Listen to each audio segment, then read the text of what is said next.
eh, ada lagi kualifikasi yang dibutuhkan oleh seorang pemimpin sekarang dan ke depan ya, yaitu eh, karena kita menghadapi fakta bahwa apapun yang eksis, something atau event itu dia eksis dalam suatu konteks. Konteks kalau dalam dunia akademis lebih banyak ditekankan hanya dua konteks itu, ruang dan waktu ya. Tapi kita di Bali sebenarnya lebih kaya dari itu. Kita diwarisin konsep yang namanya Desa Kalopatra.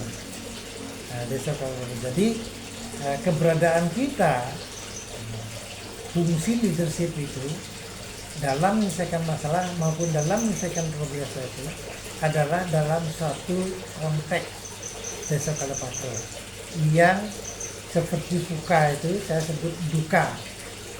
P-nya saya kasih ganti dengan D, yaitu dynamic. Jadi Desa Kalopatra itu pertama dynamic ya, tidak statik, tapi dari waktu ke waktu berubah. Bisa berubah membaik, bisa berubah memburuk, tergantung ininya. Kemudian tidak pasti, tidak ada hal yang bisa dipastikan. Jangankan 100 tahun, 5 tahun, sekarang perencanaan bisnis 1 tahun aja dia sudah harus bikin skenario, karena ketidakpastian itu semakin tinggi. Gitu. Adalah konyol kalau kita membuat perencanaan 100 tahun, mematok diri kita di situ, padahal besok aja bisa berubah. Gitu. SWOT analisis bisa berubah. Sehingga harus siap kita dalam otak seorang pemimpin, kemampuan skenario analisisnya harus kuat, mengantisipasi ketidakpastian itu. Nah kemudian kalau dalam bahasa praktis misalnya plan A, plan B, plan C gitu loh. Prakteknya itu seperti itu. Jadi jangan pernah berpikir satu perencanaan akan berlaku sampai 100 tahun. Itu konyol itu ya. Kita harus punya skenario base planning gitu. Nah kemudian kompleks. Ke depan pasti semakin kompleks. Baik karena perilaku manusianya yang berubah-ubah, kebutuhan yang berubah, maupun karena teknologi. Itu Desa Kalopatra akan menjadi semakin kompleks. A-nya itu ambiguity, itu begitu artinya tidak jelas arahnya, tidak jelas faktor yang apa yang akan dominan. Sama ini juga Desa Kalopatra juga akan diselimuti oleh nuansa ketidakjelasan. Nah ini memerlukan cara pandang, cara berpikir yang berbeda. Ini masalah yang sangat mendasar, yaitu masalah mindset, masalah mind. Makanya dulu resolusi kita ngajarin kenapa di Catur Marga atau Catur Yoga itu Jenana Yoga ditaruh pertama itu. Karena sumber masalah maupun solusinya itu mulainya dari jenano itu, dari pikiran. Nah, pikiran kalau dia lemah, tidak terkontrol, ya itu menjadi sumber masalah. Tapi kalau dia kuat, terarah, dan terkontrol, dia menjadi sumber solusi. Gitu. Nah itu baik di tingkat Buana Alit maupun Buana Agung harus seperti itu. Nah ini memang suatu tantangan, tapi saya meyakini kalau kita mampu menggunakan referensi dari agama Hindu maupun local wisdom di Bali ya, sebenarnya menurut saya lebih dari cukup. Tinggal kita bagaimana memahami dan kemudian mengimplementasikannya untuk baik dalam rangka menyelesaikan masalah maupun dalam rangka menangkap peluang yang membuat progres ke depan. Nah itu yang ini sehingga kembali yang paling kan pemimpin tuh kalau kereta api itu ibarat lokomotif dia, gitu loh. Kalau lokomotifnya canggih, ya, kecepatannya tinggi, kualitas mesinnya bagus, dia kecepatan tinggi, di samping bisa lari cepat, bisa mampu menarik gerbong yang lebih banyak. Nah ini analoginya seperti itu. Kalau kita mendapatkan leader yang mempunyai kualifikasi, bisa misalkan masalah apapun yang muncul dalam konteks suka, itu dia akan mampu memberi arah menuju tujuan akhir ya, misalnya menunjukkan kesejahteraan dan kedamaian bagi masyarakat Bali, tapi sekaligus juga bisa dia menyelesaikan gerbong. Itu kan ibarat beban ya, yang akan masalah yang di berbagai bidang yang harus diatasi. Jadi seperti itu analoginya.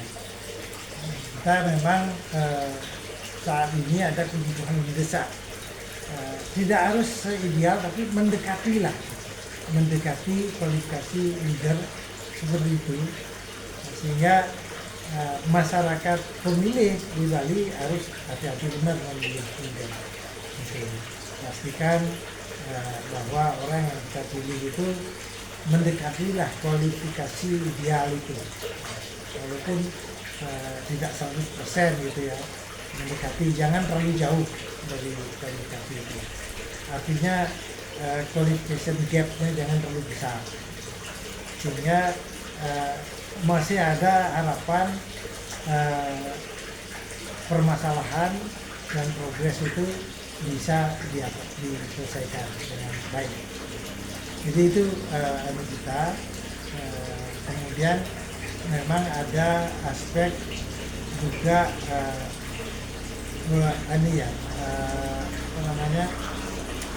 yang sekarang krusial saya melihat dan saya khawatir bahwa akan ada pergantian pemerintahan yang mungkin dalam banyak hal akan mengubah paradigma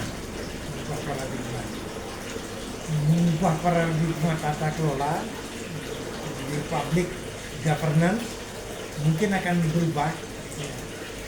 Dan saya melihat pemerintahan Prabowo ini di samping objektif atau targetnya sangat ideal ya, sangat tinggi gitu, target pertumbuhan ekonomi 8% itu nggak main-main. Tapi saya melihat potensi ya, akan melakukan hilirisasi di semua sektor misalnya.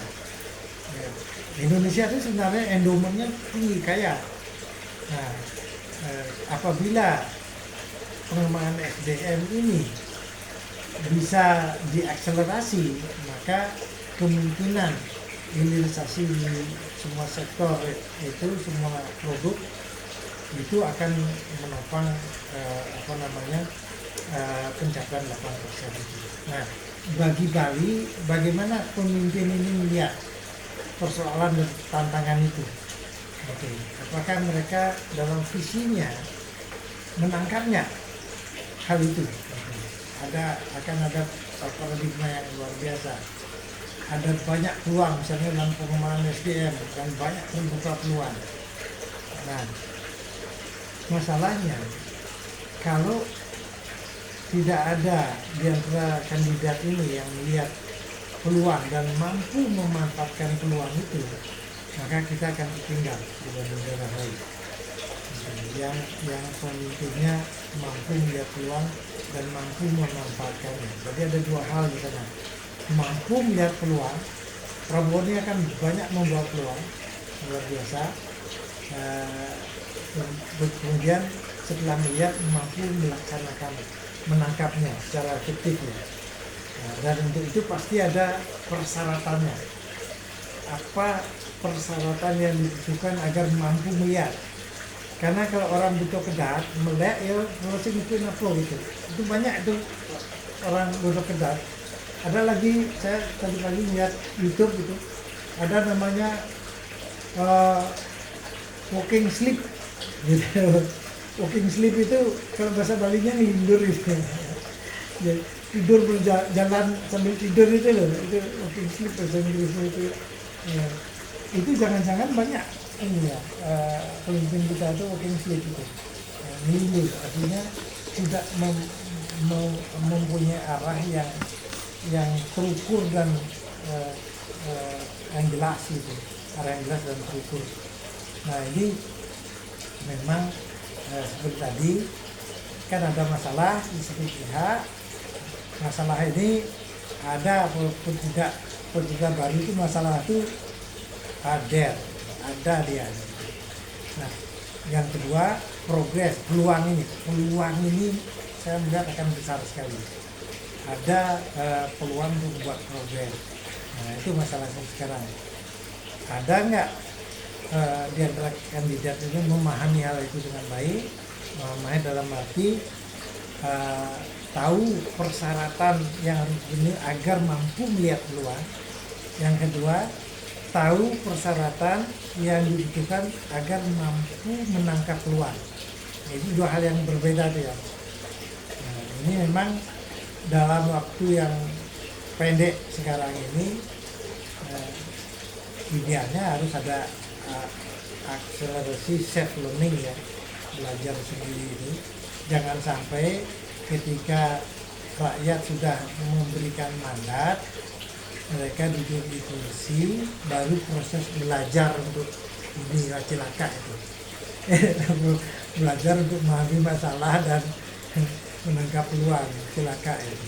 Mestinya memang idealnya ya jauh-jauh sebelumnya mereka sudah melakukan hal itu, memahami permasalahan itu. Karena kayak matematik kok ininya.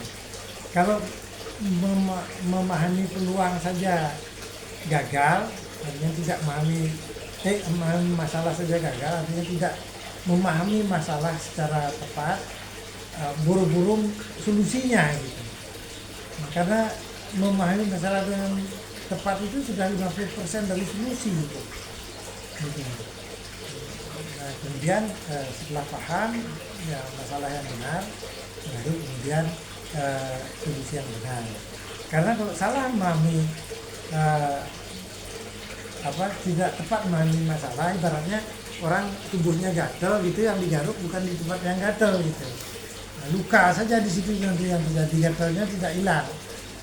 Karena menggatal di tempat yang menggaruk di tempat yang tidak gatal gitu. Nah, kita mencari pemimpin yang efektif itu artinya mampu melihat masalah secara tepat dan kemudian mampu menyelesaikan masalah secara tepat itu di berbagai bidang. Tinggal nanti prioritaskan bidang apa pertama.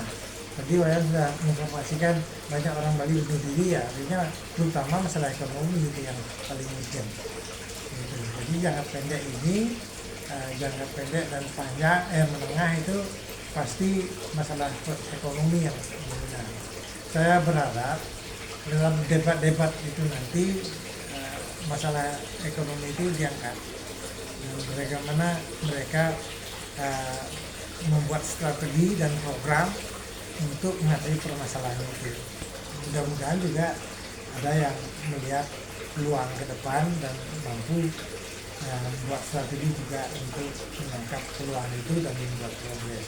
Idealnya seperti itu.